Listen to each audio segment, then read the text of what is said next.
Nós estamos acompanhando também o fato de que uma parte daquilo tudo que gera no país, ela é sonegada. Recentemente, inclusive, contamos aqui a história do HSBC, da sua filial lá da Suíça, não é? E que nós ficamos sabendo que muita gente tirou dinheiro do Brasil legalmente, pagou imposto direitinho, tem direito de tirar, não é problema nenhum. Mas alguns conseguiram tirar a grana daqui sem pagar imposto. Chama-se sonegação. Heráclio Camargo, presidente do Sindicato Nacional dos Procuradores da Fazenda Nacional. Sindicato Nacional dos Procuradores da Fazenda Nacional. Obrigado pela participação. Eu que agradeço. Bom, eu te pergunto o seguinte, há um aperfeiçoamento constante para que as pessoas, porque eu acho que pagar imposto é um ato de cidadania, não é isso? Sim. Há um aperfeiçoamento constante para a gente evitar que essa invasão fique muito alta? Infelizmente, Heródoto, as carreiras que cuidam da administração tributária estão sendo sucateadas pelo governo federal. Então, a Receita Federal, mas notadamente a carreira que eu represento, a carreira de procurador da Fazenda Nacional, está sucateada por este governo. Nós não temos carreira de apoio. Imagine um procurador da Fazenda Nacional com milhares de execuções fiscais, valores bilionários, sem carreira de apoio. O juiz tem 20, 25 servidores de apoio. Sim. O procurador da Fazenda Nacional não conta nem com um servidor de apoio por procurador. Então, nós paramos as ações judiciais para ir buscar bens nos sistemas informatizados. Por quê? Porque a carreira está sucateada. Quase 400 cargos vagos, sem preenchimento, sob o argumento pífio de que não há dinheiro. Ora, nós sabemos que o investimento na Procuradoria-Geral da Fazenda Nacional gera muito mais recursos para o governo e para o Estado brasileiro. Nós somos advogados do Estado brasileiro, mas infelizmente o governo sucateia a carreira estratégica que vai atrás dos corruptos e dos sonegadores. Agora, corre o risco dessas ações caducarem? Elas perderem validade? Com certeza. Porque se arrastam durante muito tempo? Com certeza. Se arrastam por mais tempo, porque nós não temos procuradores suficientes, não temos estrutura de trabalho. Então, nós, às vezes, temos que escolher entre devedores, supostamente escolhendo grandes devedores, mas são centenas de milhares de pequenos, médios e grandes devedores. E o princípio da impessoalidade, que é um princípio constitucional, diz que devemos ir atrás de todas as dívidas. Sem dúvida. Né? Deixa eu te mostrar uma coisa. O sonegômetro tem um ranking. Vamos dar uma olhadinha para ver quanto está o sonegômetro, para a gente ter uma ideia? Está aí, ó. É isso aí mesmo? 74 bilhões? Vamos a caminho dos 75 bilhões. Isso. Só esse ano? Só esse ano. E devemos repetir a marca do ano passado. Quanto foi? Ultrapassando... O ano passado tivemos 501 bilhões, 501,9 bilhões sonegados. E aí, meio trilhão, só para entender. Meio trilhão de reais foram sonegados. Meio trilhão sonegados. Muitos desses bilhões sonegados pelos mais ricos através de sofisticados mecanismos de lavagem de dinheiro, empresas offshore. E aí a Procuradoria da Fazenda Nacional precisa de uma estruturação melhor para ir atrás dos grandes. Nos interessam mais os grandes corruptos e sonegadores, porque a vasta maioria desses recursos vem desses grandes corruptos e sonegadores que estão nas páginas dos jornais. Ou seja, eles são identificados, né? E a partir daí, então, começa o trabalho de vocês. É depois da identificação. Isso. É isso? A Receita Federal faz a autuação, e a Procuradoria faz a execução judicial dessas dívidas. Agora o cidadão vai lá, paga e fica tudo certo?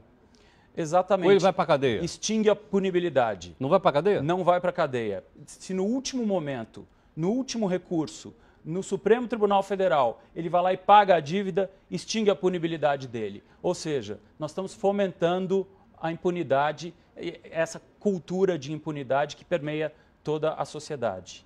Esse é um dos pontos que devemos mudar, separando a questão tributária da questão criminal. Se fosse assim nos Estados Unidos, o Al Capone não ia para a cadeia, hein? Exatamente. Ele ia lá, pagava... Exatamente. É por isso que o mal pagador é premiado com parcelamentos especiais a cada 3 anos e agora com abertura de prazos a cada 6 meses, enquanto os bons pagadores ficam assistindo a esse arreglo entre o governo e principalmente os financiadores de campanhas eleitorais que são beneficiários desses favores legais. Enquanto isso, o senhor Levi diz que não há dinheiros para estruturar a carreira que vai atrás dos corruptos e dos sonegadores. Então, eu gostaria que o Heródoto perguntasse ao senhor Levi se isso não é uma desculpa esfarrapada. Qualquer criança de 10 anos vai entender que há dinheiro e que nós devemos investir na carreira de procurador da Fazenda Nacional para combater a corrupção e a sonegação. Entendo. Bom, isso seria então um dos caminhos para que a gente pudesse atenuar, né, essa questão, vamos dizer assim, endêmica nossa, que é a corrupção, né? Exatamente. A corrupção perpassa todos os segmentos, como vimos aqui no jornal, e um dos elementos mais importantes dessa corrupção é o financiamento das campanhas, que gera o benefício do sistema financeiro, por exemplo, que fica com metade do orçamento federal.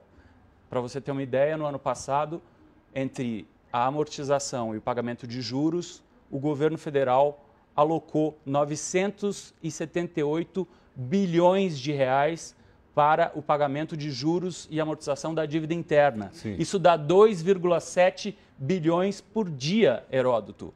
Então, agora tivemos um aumento absurdo da gasolina para arrecadar, num ano, 12 bilhões. Isso, na minha conta rápida, dá menos de 5 dias de pagamentos de juros da dívida. Enquanto ninguém questiona o valor astronômico da Selic, que só no Brasil é o dobro da inflação.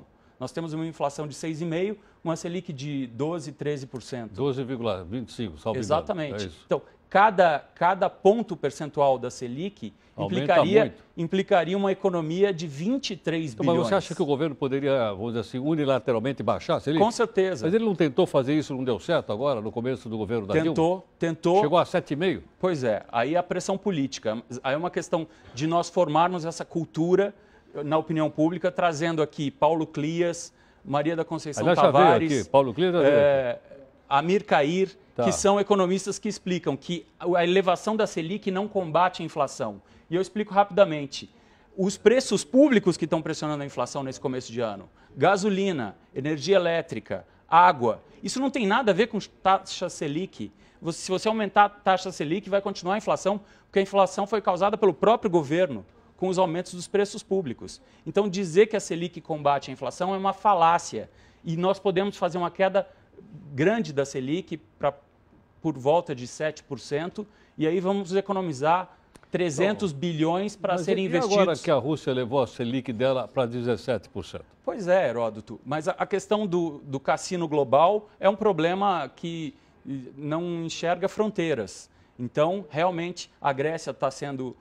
Então, mas a Rússia poderia, aliás, ela está até numa situação bem... Ela poderia não ter levado. Por que ela levou, então, a sua taxa interna de Rússia para 17%? Porque a Turquia está com 14%. Provavelmente os bancos têm uma interferência muito grande nesses governos. Os bancos financiam tanto a maioria dos veículos de comunicação que formam a opinião pública, quanto os partidos políticos. E por isso que o seu jornal é tão importante para esclarecer a opinião pública que essa desculpa do senhor Levi e esse pacote de maldades não tem fundamento, porque o ajuste fiscal tem que ser feito na rubrica de juros que são extorsivos e vergonhosos no Brasil. Vamos ver, então, o que vai dar. Estamos com 12h25 e acho que tem uma reunião do Copom aí a caminho, né? Pois é. Vamos acompanhar.